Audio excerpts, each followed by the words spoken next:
Comenzar en esta mañana a hablarle a la iglesia acerca de una advertencia, no sugerencia. Repito, una advertencia, no sugerencia.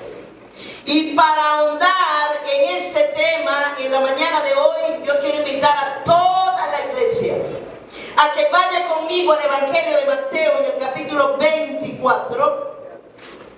Vamos a leer en esta mañana algunos versículos de este capítulo 24. Y vamos a leer desde el versículo 42 en adelante. Así que sí me gustaría, si es posible, que todos pudiéramos leer en esta mañana. Si usted no trajo Biblia, eso es algo que se está extinguiendo, que no debería ser, ¿verdad? Pero usted tiene su Biblia digital, pues léala digital. Si no, siga en el proyector que va a estar allí anunciado cada uno de los versículos que vamos a leer en la mañana de hoy. Dice esta palabra, que va a ser la base para la enseñanza, dice de la manera siguiente en el nombre de nuestro Salvador Jesús. Velad pues, porque no sabéis a qué hora ha de venir vuestro Señor. Pero sabed esto, que si el padre de familia supiese a qué hora el ladrón habría de venir, velaría y no dejaría minar su casa. Por tanto, también vosotros estad preparados, porque el Hijo del Hombre vendrá a la hora que no pensáis. ¿Quién es, pues, el siervo fiel y prudente, al cual puso su Señor sobre su casa para que les dé alimento a tiempo?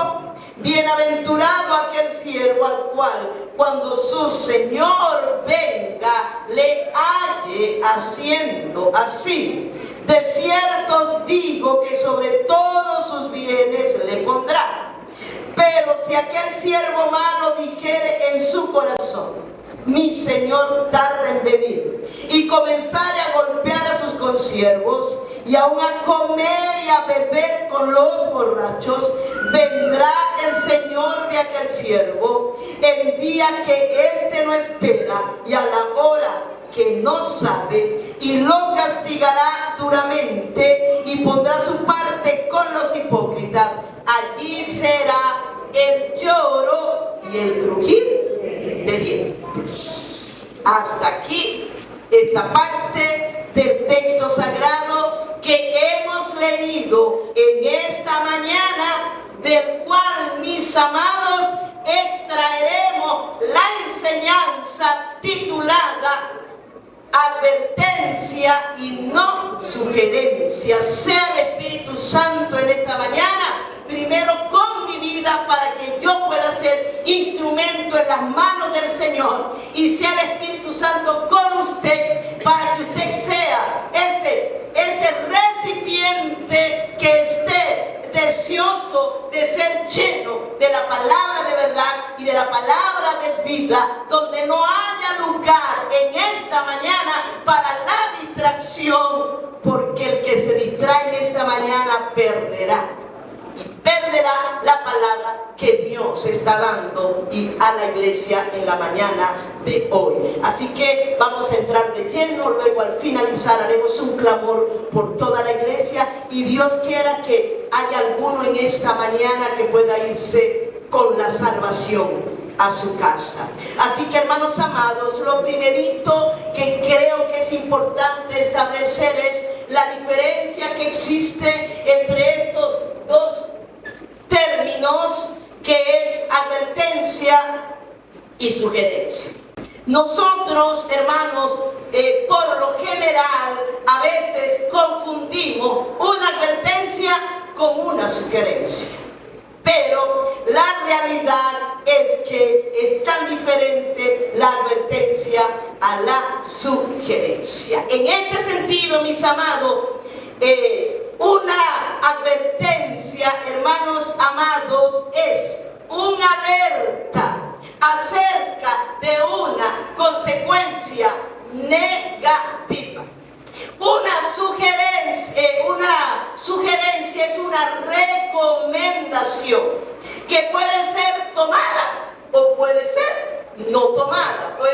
rechazar. Hermanos amados, la advertencia suele ser casi siempre urgente y seria. La sugerencia suele ser flexible y bajo un tono amigable. Cuando paso estos dos conceptos por la temática abordada y paso esta temática por los textos que hemos leído, el que es sabio y entendido va a saber en esos textos dónde está la advertencia. Porque cuando leemos estas palabras del Señor, hermanos, vamos a coincidir que no hay en la salvación o en la eternidad o en la entrada al cielo dada por el Señor, no vamos a encontrar en su totalidad ningún ápice de sugerencia. No existe ningún ámbito mínimo de sugerencia para la entrada al reino de los cielos. Y en este punto podemos recordar que hay un adagio, un refrán popular que dice: todos los caminos conducen a Roma. Ese refrán está basado en sugerencias porque llevando ese refrán al aspecto literal, desde cualquier punto nosotros podemos tener varias opciones para llegar a Roma, en cualquier destino y punto geográfico que nosotros nos encontremos. Pero para el cielo no hay sugerencia porque solo hay un camino y hay un absoluto de advertencia. Y para ello solo un puñado de hombres y mujeres entendidos, sin importar la edad, entenderán que no van a seguir sugerencia, sino la advertencia dada por el Señor en las Sagradas Escrituras. Dicho esto, hermanos, quiero entonces, en primer lugar, quiero que recordemos qué antecede a esta enseñanza del Señor. Y para responder qué antecede, obviamente tenemos que haber leído en los capítulos anteriores o las enseñanzas anteriores a estos versículos. Yo tengo que haberlas leído porque sería irresponsable de mi parte pararme delante de ustedes sin haber analizado lo que antecede. El Señor da esta advertencia una vez que sentado en el monte de los olivos, si no es casualidad que haya estado sentado en el monte de los olivos, cuando los discípulos, se nos da un escenario bastante impresionante. Estaban mirando los discípulos la arquitectura tan maravillosa del templo, construido por Salomón y embellecido por él. Construido por Salomón, destruido por los babilónicos, reconstruido en los tiempos de Esdras y Nehemías y luego embellecido por el rey Herodes. Era una obra arquitectónica primorosa, hermanos, una joya, una perla arquitectónica maravillosa. Y ellos estaban hablando de las maravillas de aquel edificio. ¿Y qué les dijo el Señor? ¿Saben qué? No quedará piedra sobre piedra que no sea derribada.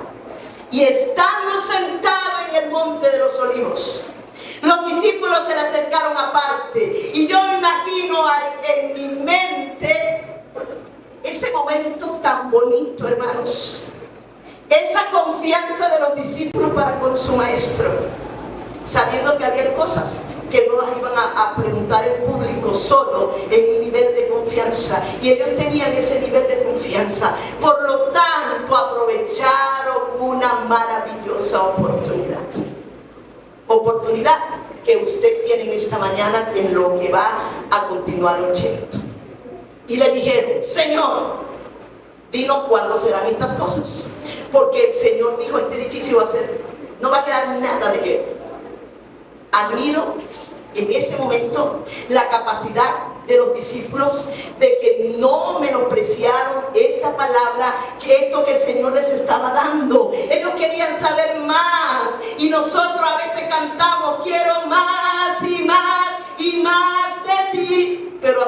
andamos de los labios hacia afuera.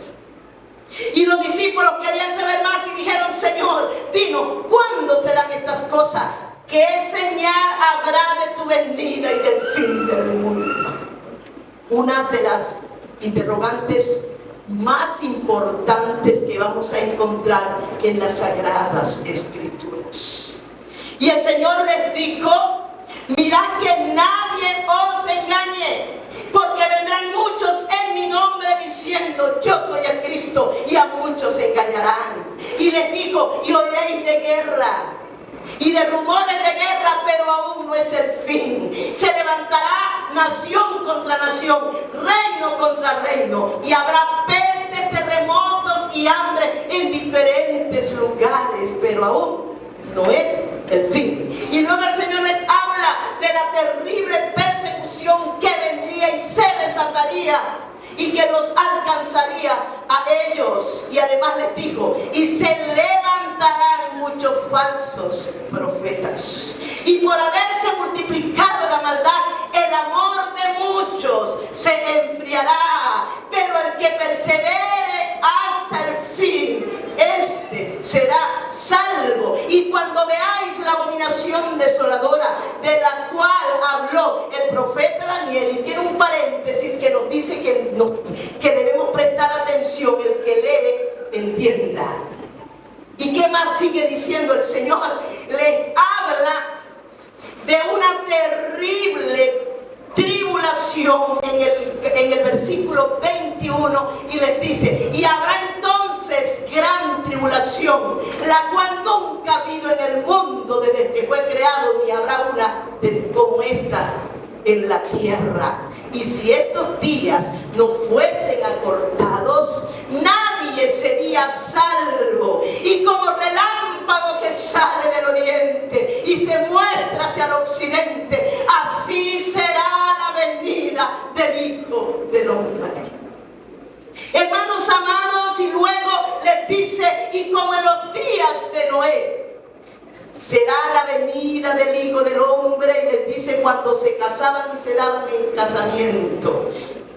Y les sorprendió el diluvio. Esto es lo que antecede ante esta advertencia. Pero, hermanos amados, en esto hay un punto teológico que no debo pasar por alto en esta mañana. Y es que cuando nosotros leemos Mateo 24 y Mateo 25, estamos hablando de los eventos de la semana 70. Estamos hablando de la gran tribulación, cuando la iglesia ya no estará en la tierra. Esos son los eventos de los cuales Jesús está hablando, tanto en Mateo 24 como en Mateo 25. En el versículo 29 del capítulo 24, Jesús dice: e inmediatamente después de la tribulación de aquellos días, dice, el sol, la luna se oscurecerá, el sol no dará su resplandor, y la potencia de los cielos será conmovida, y aparecerá en los cielos la señal del Hijo del Hombre, viniendo en las nubes con poder y gran gloria. ¡Aleluya!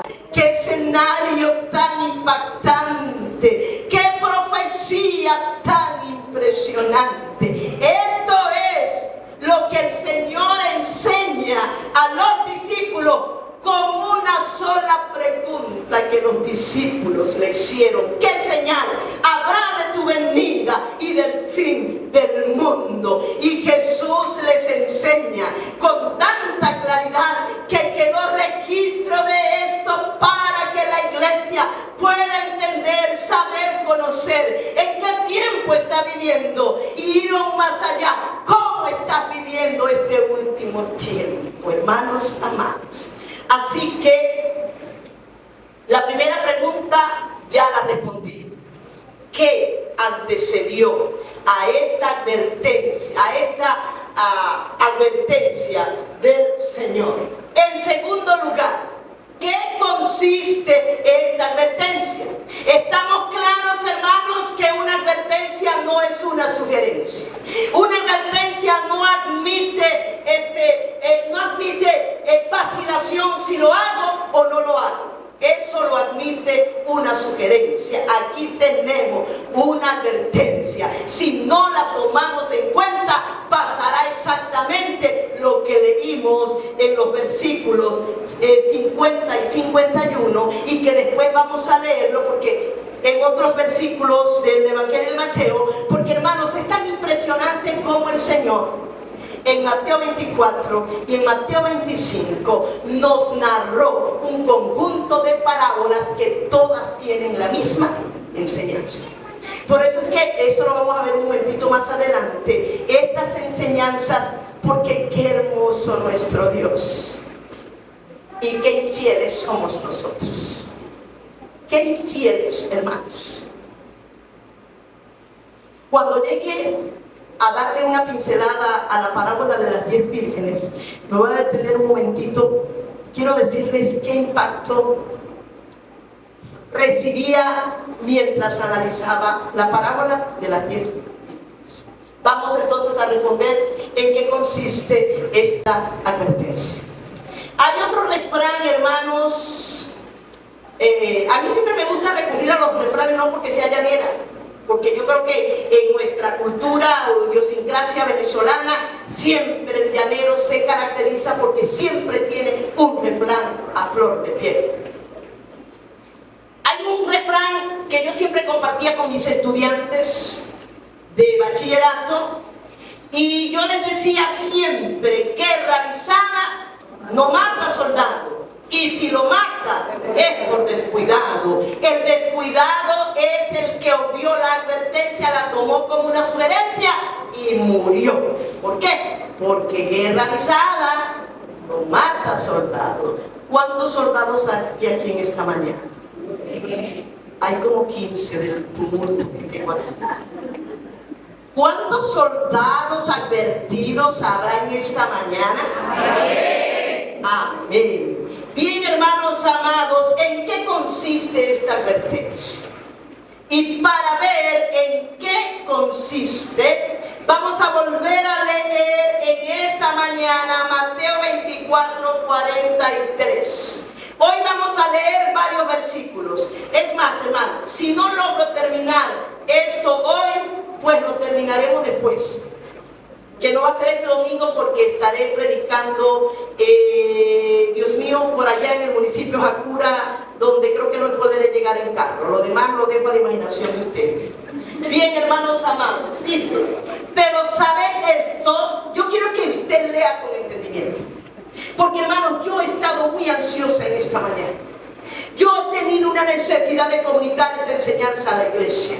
Dice: pero, este pero no está allí solamente por adornar gramaticalmente un texto. No, ese pero que está allí tiene una razón de ser bien intencional.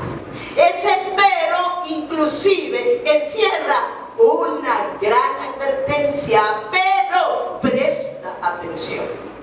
Pero sabed esto, que si el padre de familia supiese a qué hora el ladrón habría de venir, velaría y no dejaría minar su casa. Seguimos leyendo.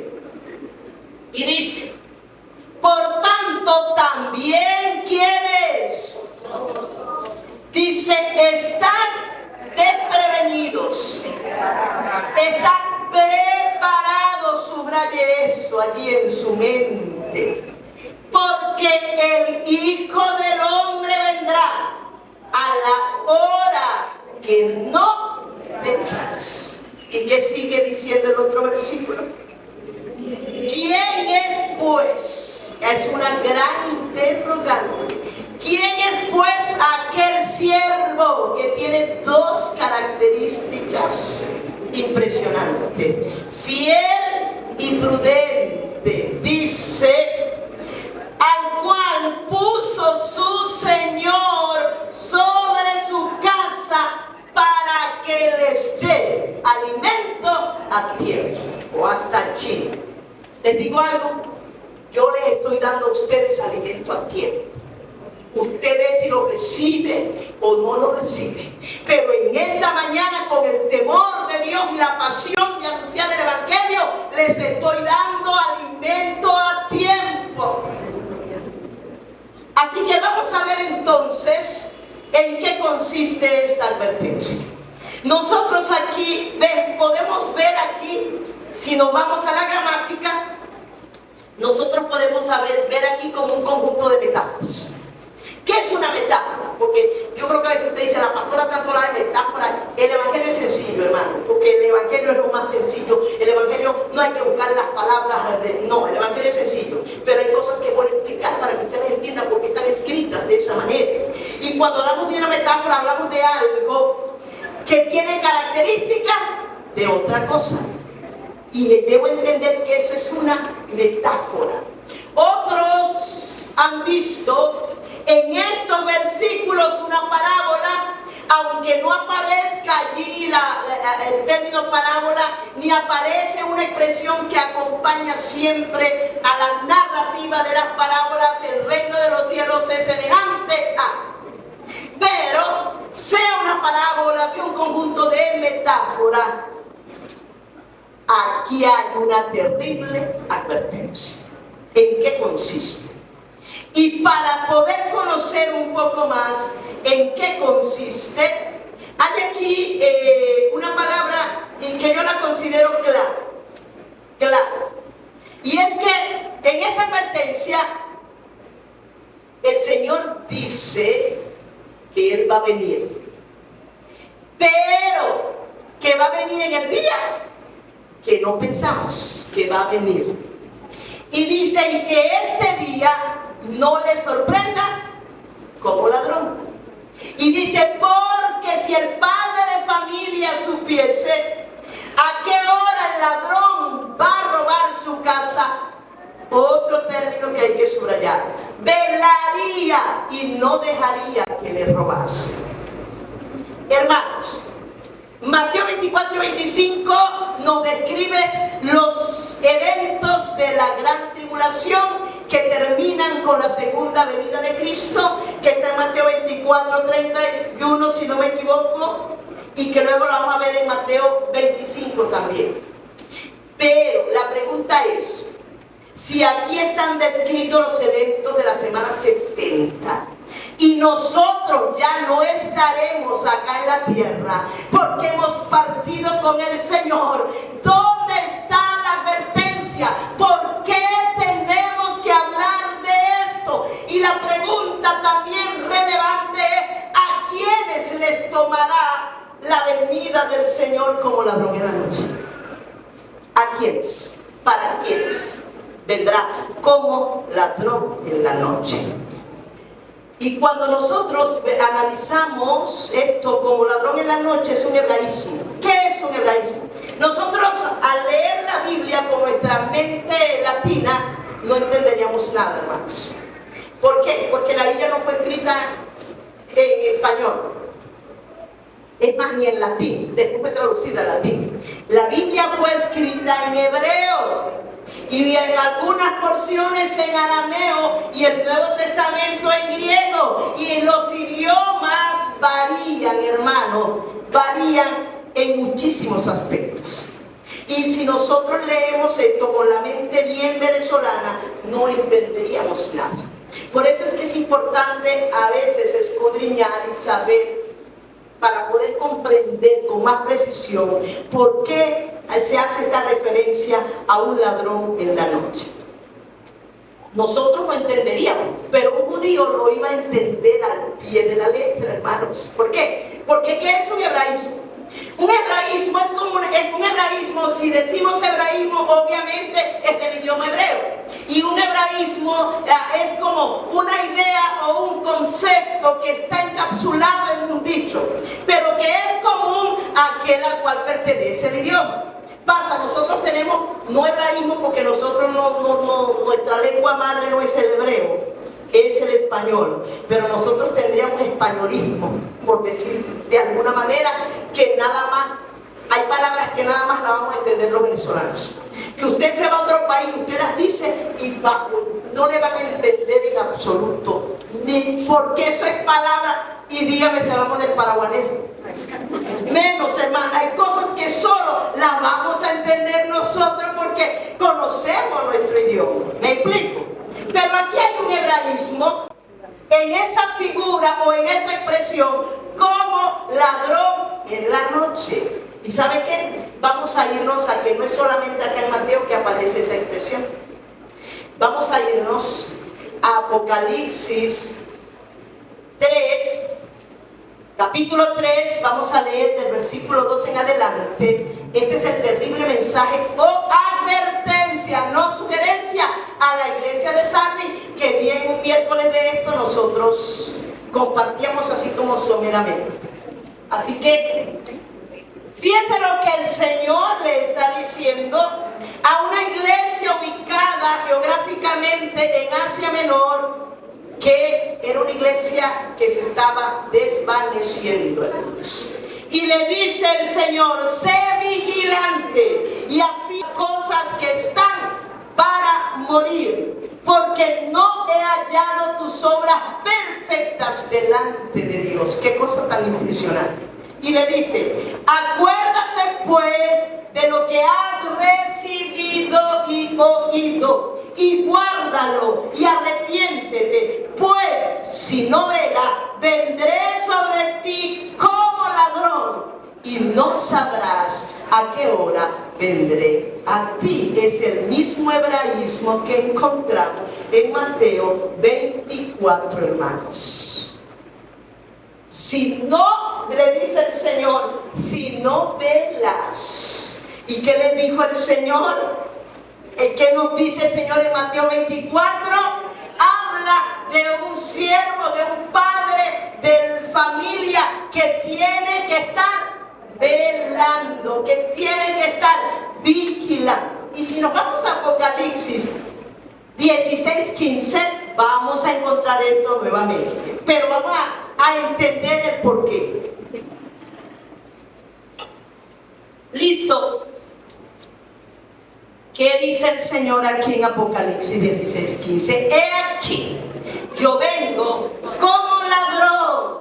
Bienaventurado el que vela y guarda su ropa para que no ande desnudo. Y vean su vergüenza. Usted puede, con toda la intención, mirar nuevamente este versículo, léalo allí en el proyector, analices rápidamente lo tremendo de este versículo, hermanos. Aquí habla de varias cosas que ya el Señor las ha dicho en Mateo 24. Y quien está hablando aquí es el mismo Señor Jesucristo. Quien habla a la iglesia de Sardis es Cristo. Quien habla tu vida en esta mañana no soy yo. Yo sin Cristo soy nadie. Quien habla tu vida en esta mañana es el Señor a través de su palabra. Aquí tenemos entonces una advertencia. Yo vengo como ladrón. Una bienaventuranza para quien, para el que vela. Y el que vela, hermano, velar no es solamente permanecer despierto. Velar es permanecer despierto, que es igual a ser vigilante, pero estar vestido. Porque nosotros podemos estar despiertos y estar desnudos. Y usted sabe que esto encierra una tremenda, vuelvo yo con la metáfora. ¿Por qué? Porque la desnudez representa el pecado, la muerte espiritual. Pero las vestiduras representan las vestiduras de santidad que solo la tienen puesta los que han alcanzado la salvación. Y aquí el Señor está diciendo: bienaventurado el que vela y guarda sus ropas para que no ande como desnudo. Y vean su vergüenza. Ahora bien, en la Mishnah, ¿qué es la Mishnah? La Mishnah es un documento judío que registra la tradición que primero fue oral, pero dejó de ser oral porque se escribió, pero es el conjunto de tradiciones judías que han sido registradas en un documento llamado la Mishnah. En la Mishnah, en la sección 1 de la Mishnah, vamos a leer qué dice. En la Mishnah está, nosotros tenemos la Biblia por capítulo. Obviamente, la Mishnah no es una Biblia, es un documento netamente judío, ¿verdad? Que contiene las tradiciones escritas de la Torá. Y en la Mishnah hay una sección que se llama Midot. En esta sección, capítulo 1, parte 2, dice, en esta sección se describe el procedimiento para los sacerdotes y los levitas que estaban de guardia en el templo. Según el texto, el oficial del monte del templo recorría los puestos de vigilancia con antorchas encendidas. Si encontraba a un guardia dormido, lo golpeaba con su bastón y tenía permiso para quemar su ropa como castigo. Los demás preguntaban: ¿qué es este ruido en el patio? Y la respuesta era: es el sonido de un levita que está siendo castigado, cuya ropa está siendo quemada por quedarse dormido. Hermanos, cuando leemos el Salmo 134.1, que vamos a leerlo rápidamente, Salmo 134.1, aquí vamos a encontrar, vamos a entender lo que dice la Mishnah. Porque aquí dice: mirad, bendecid a Jehová vosotros, todos los siervos de Jehová, los que en la casa de Jehová estáis por las noches. ¿Quiénes estaban por las noches en el templo? Los levitas, que eran asignados para vigilar las brasas del altar de bronce. ¿Por qué? Porque esas brasas debían arder continuamente. ¿Y saben qué es lo tremendo? No podía traerse de brasa de fuera. Tenía que hacerse la brasa con las mismas que allí estaban. Y si se traía brasa de fuera ya hecha, eso era fuego extraño y estaba prohibido por Dios. Cuando había un capitán de turno, eso no lo dice Éxodo, pero Éxodo y Levítico sí dice. Levítico dice que esas brasas tenían que arder de día y de noche. Pero la Mishnah nos relata cómo era que esto se hacía. Y es que había un capitán, un oficial de guardia, que supervisaba a los que estaban de guardia, cuidando que las brasas no se apagaran. Y dicen que algunos de estos sacerdotes o de estos levitas se quedaban dormidos y les daban, como dice, con el bastón, y lo conseguían dormidos, agarraban brasas y como usaban las túnicas largas, le ponían las brasas acá. Como estaban tan dormidos, algunos se despertaban y del impacto se arrancaban la túnica, corrían por todo el campamento o por el templo y eran avergonzados, porque para un judío dejarse ver su cuerpo es una gran vergüenza. Y el Señor trae esto como ladrón en la noche, y para que vele y esté vestido y no desnudo y no sea avergonzado, hermanos amados. La advertencia es que el Señor viene. Esa es la advertencia, que Cristo viene. Pero para el que no está velando y está dormido, Él vendrá como ladrón en la noche. No para la iglesia, porque ¿qué iglesia dormida se va? Ninguna, hermanos amados. Y vamos a leer, además de esto, vamos a irnos a Primera de Tesalonicenses para que entendamos más esto. Vamos a ver Primera de Tesalonicenses 5:2. ¿Cuántos están aquí? Amén. Vamos a leer lo que dice el apóstol Pablo. Cuando Pablo habla de esto, él está, antes de esto, él nos está diciendo cómo va a ser el arrebatamiento de la iglesia. Y dice que el Señor mismo, con voz de mando, con voz de arcángel y con trompeta de Dios, descenderá del cielo, y los muertos en Cristo resucitarán primero, y los que estemos vivos para este encuentro seremos arrebatados en el aire para recibir al Señor en el aire, y así estaremos siempre con el Señor. Por eso es que una de las diferencias clarísimas entre arrebatamiento y segunda venida es que en el arrebatamiento, lo dice Pablo en los versículos 14 y 15 y 16 de este capítulo de esta primera carta tesalónica, es que en el arrebatamiento nosotros las nubes con el Señor.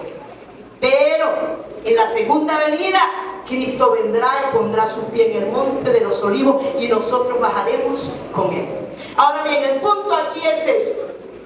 Porque vosotros sabéis perfectamente, vuelve a decir el apóstol Pablo lo que le enseñó el Señor, que el día del Señor vendrá así como ladrón en la noche. Pero esto no es para la iglesia como ladrón en la noche, porque la iglesia estará preparada, oirá el sonido de la trompeta y se irá con Cristo. Pero aquel que no vino a Cristo, que estaba convencido que solo venía a la iglesia porque le gustaban las alabanzas, es más, cuando leamos parte de las 10 vírgenes, hermanos, es impactante. Va a sorprenderse el que se va a quedar. Ese va a ser. Para ese Cristo vino como ladrón en la noche. Yo estaba tan dormido que no me di cuenta. Y solo va a estar la expectación horrible. Se fue mi esposo. Se fue mi esposa. Se fueron mis hijos. ¿Dónde están? Mis hermanos, mis sobrinos. Y dime si estamos en una iglesia celebrando una vigilia o una escuela dominical. Y vino Cristo. Eso es algo en un abrir y cerrar de ojos. ¿Cuántos subiremos y cuántos quedaremos en las sillas?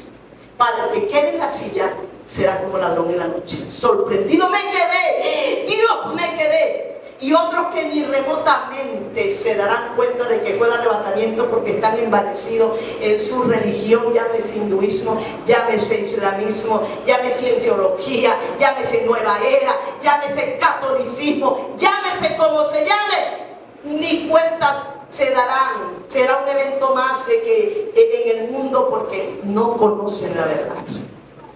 ¿Me explico?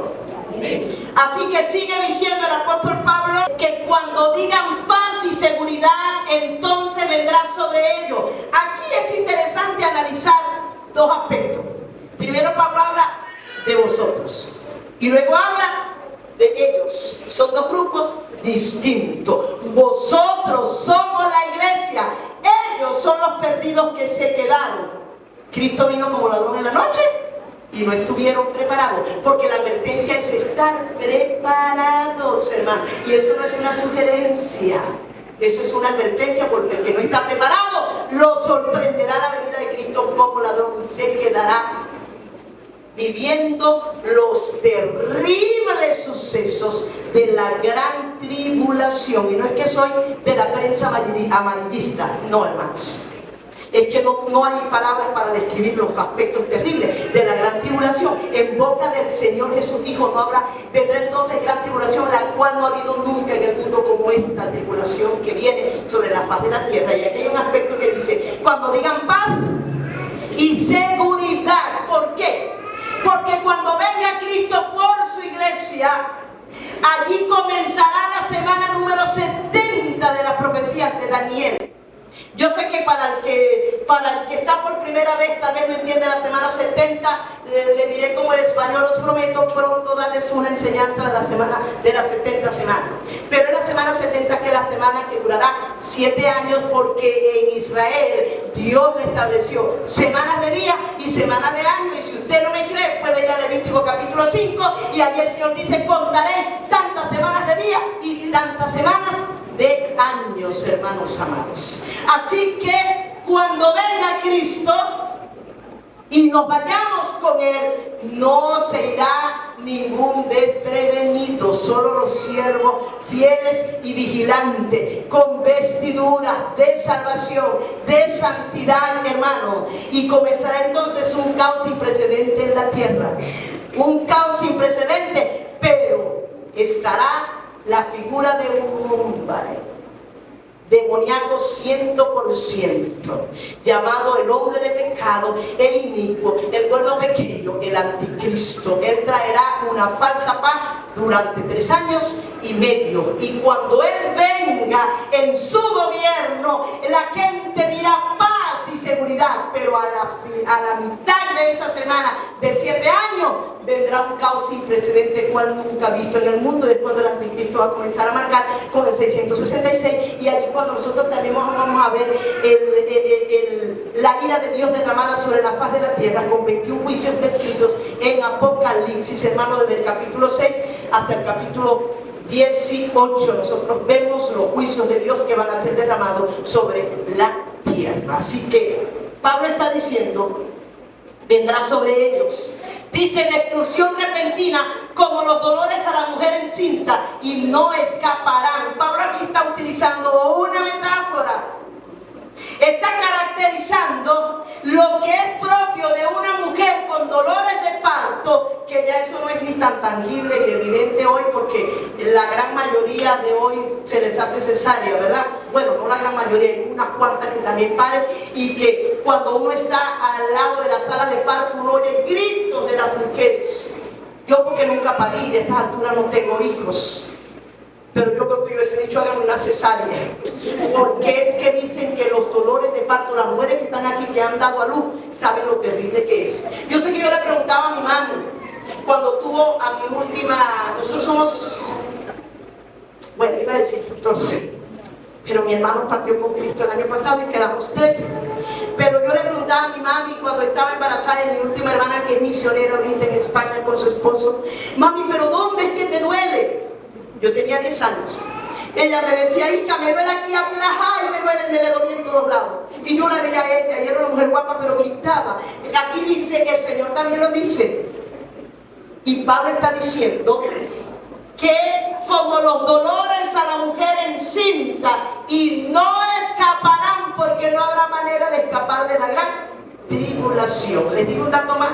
Cuando se habla del quinto sello, creo, si no me equivoco, quinto sello, o sí, la muerte va a huir por 3 meses o 5 meses, y los hombres se lanzarán a las peñas. Yo les decía esto hace poco, y se tratarán de suicidar y no podrán, porque por voluntad de Dios la muerte huirá durante estos 5 meses del hombre. Así que esto no es ciencia ficción, esto es una advertencia severa, hermano. Luego sigue diciendo, dice, mas vosotros, hermanos, hablando a la iglesia, dice, nosotros no estáis en tinieblas, para que aquel día os sorprenda como ladrón. ¿A quiénes va a sorprender la venida del Señor?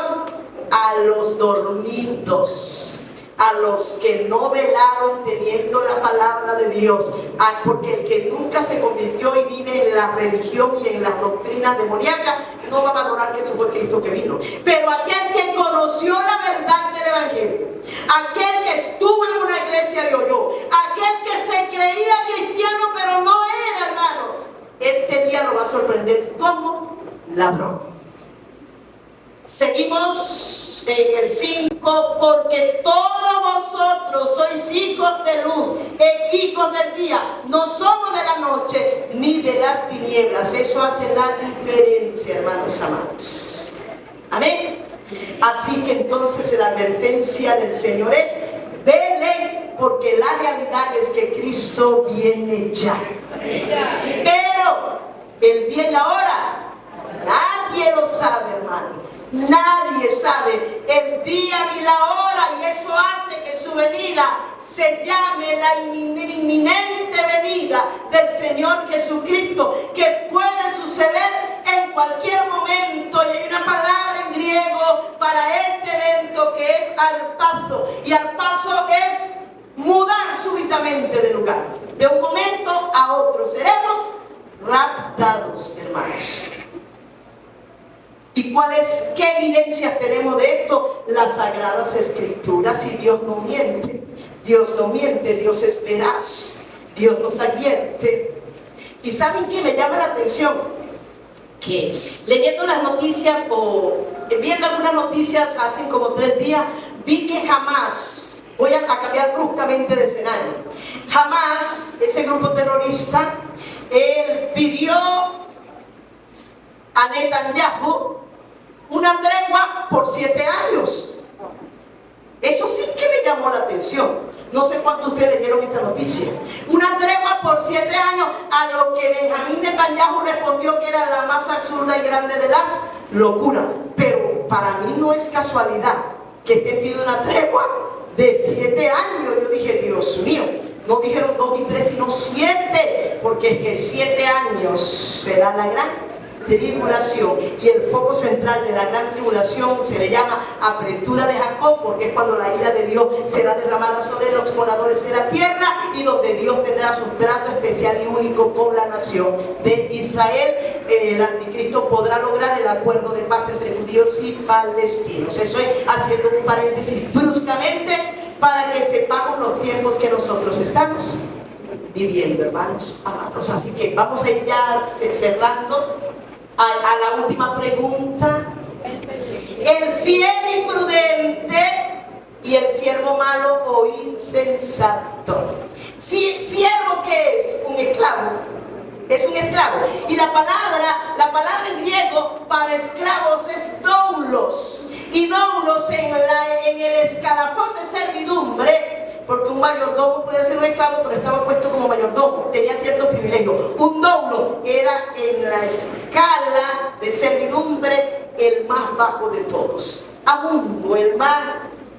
Bueno, si digo amundo, en hebreo no me entendería ni en otro lado. Tú sabes lo que es amundo, pobrecito. Pero hermanos amados, nosotros somos doulos, ni siquiera mayordomos, porque no merecemos nada. Somos siervos del Señor, esclavos de Cristo, pero esclavos libres del pecado. De doulo porque nos sujetamos a un amo, pero ese amo no viene con un latigazo a reprimirnos. No, es el dueño de nuestra vida, que nos dio plena libertad. Por eso cuando Jenny cantaba, mi esperanza está en Jesús, siempre he amado la letra de este himno. Tiene un conjunto de verdades tan grandes, hermanos amados. Él vive, Él viene, pero no viene para los despiertos como ladrón. Como ladrón viene para los dormidos y los que no están vestidos. Primero, el Señor, fíjense que siempre en la ley judía, todo asunto se decidía en presencia de 2 o 3 testigos. Pero eso es que toda doctrina debe tener por lo menos el apoyo de 2 o 3 textos más que avalen esa enseñanza. Porque una doctrina que se desprenda de un solo texto va a ser un pretexto. Pero si esa doctrina tiene más de un texto, es porque es una doctrina que yo puedo defender y puedo argumentar. Cuando el Señor habla de su venida no hay un solo texto, hay cientos de textos. Y cuando habla de como ladrón en la noche, hay más de un testigo bíblico que da fe de esa enseñanza del Señor. Así que vamos a ver entonces que el Señor habla, para ir ya concluyendo, de un padre de familia que tiene que estar vigilante. Ese padre de familia es usted y soy yo. Tenemos que estar vigilantes porque Cristo viene pronto. Y para que la venida de Cristo no nos sorprenda como ladrón en la noche. Habla de un siervo fiel y prudente, que el Señor le ha encomendado grandes cosas. Por eso es que tenemos que ser fieles y prudentes. Una cosa no puede desligarse de la otra, hermanos amados. Y luego tenemos las 10 vírgenes. Esto sí vamos a leer rápidamente. Esta parábola en Mateo 25, 1 en adelante. Y yo creo que con esta sí vamos a terminar en esta mañana. Esta parábola es en boca del doctor Arcis Sproul. Sproul dice que es uno de mis maestros más preferidos, de los que yo oigo. Ya partió con el Señor, un teólogo.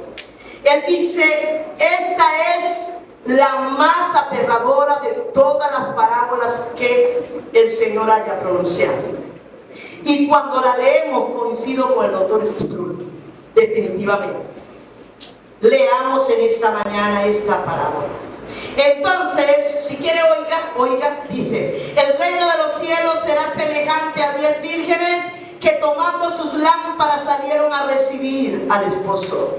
5 de ellas eran prudentes y 5 insensatas. Las insensatas, tomando sus lámparas, no tomaron consigo aceite, mas las prudentes tomaron aceite en sus vasijas juntamente con sus lámparas. Y tardándose el esposo, cabecearon todas y durmieron. Y a la medianoche se oyó un clamor: aquí viene el esposo, salid a recibirle. Entonces todas aquellas vírgenes se levantaron y arreglaron sus lámparas. Y las insensatas dijeron a las prudentes: dadnos de vuestro aceite, porque vuestras lámparas se apagan. Mas las prudentes respondieron diciendo: para que no nos falte a nosotras y a vosotras, y más bien a los que venden, y comprar para vosotras mismas. Pero mientras ellas iban a comprar, vino el esposo, y las que estaban preparadas entraron con él a las bodas, y se cerró la puerta. Después vinieron también las otras vírgenes diciendo: Señor, Señor, ábrenos. Mas él respondió y dijo: de cierto digo, no os conozco. Velad nuevamente, dice el Señor, pues porque no sabéis el día ni la hora en que el Hijo del Hombre ha de venir. Qué impresionante, hermanos. Me quedo para concluir con algunos aspectos de esta parábola. No vamos a entrar en debate si esta parábola se aplica exclusivamente a Israel o a la iglesia. No voy a entrar en ese debate, pero quiero extraer una aplicación de esta terrible parábola. Habla primero de 10 vírgenes. Pudieron ser 12, pudieron ser 5, pero son 10. Porque el número 10 para Israel o para los judíos hay siempre un énfasis grande en los números. Ojo, hay una religión judía que se llama la Cábala, pero la Cábala es una religión, no es una verdad. Sin embargo, los números tienen su razón de ser en el texto sagrado. El número 10 es un número que representa totalidad, lo que está completo. Por eso es que en esa imagen fea, fuerte, de la visión de Daniel en el capítulo 7, él ve la bestia horrible, espantosa, terrible, en gran manera fuerte, la cuarta bestia, que tenía 10 cuernos, porque eso representa la totalidad de las naciones que van a salir de base al gobierno del anticristo. Aquí hay 10 vírgenes. Si aplicamos esto, podríamos decir que, puedo decir que lo voy a tomar como la totalidad de la iglesia, aunque no sea esta parábola para la iglesia como tal, ya que está dentro de 2 capítulos que hablan de la gran tribulación, y en la semana 70 ya nosotros no estaremos aquí. Pero aquí habla de una advertencia, porque en el versículo 13 dice: velad nuevamente, porque no sabéis la hora a la que el Hijo del Hombre va a venir. 10 de estas vírgenes, 5 eran prudentes y 5 eran insensatas. Eran 10. No había aparentemente ninguna diferencia. Todas estaban vestidas, todas tenían lámparas. Pero creo que a partir del versículo 3 ya encontramos la diferencia. Las prudentes tomaron la lámpara, pero tomaron la vasija en donde llevaron el aceite. Las insensatas tomaron la lámpara, pero se olvidaron de poner el aceite en la vasija. Y aquí hay una tremenda verdad. Ellas se durmieron igualmente, porque la iglesia no está exenta de pasar por situaciones de apatía espiritual, pero siempre hay un llamado a levantarse y al arrepentimiento. Cabecearon y se durmieron porque el esposo tardaba. Aquí, ¿quién es el esposo? Cristo. Y por eso digo, no es la iglesia, porque ya venimos con él. Pero si no velamos, nos va a pasar tal cual a las 5 insensatas. ¿A dónde quiero llegar con esto? Hermanos, cuando se oye viene el esposo, salí a recibirle, y se levantaron las vírgenes corriendo, pero las insensatas no pudieron prender las lámparas, no tenían aceite, y le pidieron a las prudentes y no les podemos dar. Y aquí es porque nosotros, por más que amemos, no hay un amor más grande que de una madre hacia su hijo, pero no lo puede hacer salvo. Una esposa, un esposo, por más que lo amemos, no podemos hacerlo salvo. Yo tengo, la salvación es individual. Yo no puedo depender de otro para la salvación. No puedo depender de otro para mi estado de ánimo espiritual. Y esto es necesario que los entendidos podamos comprender. No es lo que me haga otra persona, lo que me aleja o me lleva a Cristo, es Cristo en nuestra vida. Así que, hermanos amados, ellas pretendieron esperar al esposo con aceite prestado. Y la salvación no la podemos prestar a nadie. Es netamente individual, es personal. Lo que me llama la atención es que ellas llamaron al Señor, pero como no estaban velando, porque se han estado velando, primero, despertaron, pero no tenían el aceite. No estoy hablando de todos los aspectos de esta parábola, porque el aceite puede representar al Espíritu Santo, que es el que nos convence de pecado, de justicia y de juicio. O bien puede representar la palabra. Lo cierto es que la puerta se cerró y ya no tuvieron oportunidad. Y dijeron: Señor, ábrenos. ¿Y sabe dónde está lo terrible de esto? Es que el Señor les dijo: no las conozco. Tenían la verdad. Escuchen. Estas vírgenes conocían la verdad, la tenían, hermano, pero no eran salvas. Eran cristianos de apariencia, que se consideraban salvos, pero no habían nacido de nuevo. Y ahí es donde a mí esto me dio un temor terrible, hermanos. Por eso es que hay que decirle a aquel nuevo creyente que no es solo pasar aquí al altar, es un cambio de pensamiento, es un cambio de vida, es una entrega al Señor, es una vivencia continua. La salvación no es un trayecto del camino, es todo el camino, hermanos. Es todo el camino, no es jugar a ser cristianos. Yo, cuando pienso en esto, nunca les conocí, dijo el Señor. Dios mío, eso me cayó a mí como un temor. Que Dios diga: no te conozco. Eso es una aseveración sin precedentes. Pero aquí está en esta mañana al que desea que tú le conozcas y que Él te pueda conocer y adoptar como hijo suyo. Así que el llamado del Señor para tu vida y para mi vida, y con esto estoy terminando, es: vele. Vele y vístanse con vestiduras de santidad. Vengan los que no han alcanzado la salvación. En esta mañana hay oportunidad de ser como el siervo fiel y prudente, de ser como las 5 vírgenes prudentes y esperar de los cielos a Cristo, saber que puede venir en este momento, saber que puede venir esta noche, saber que puede venir mañana.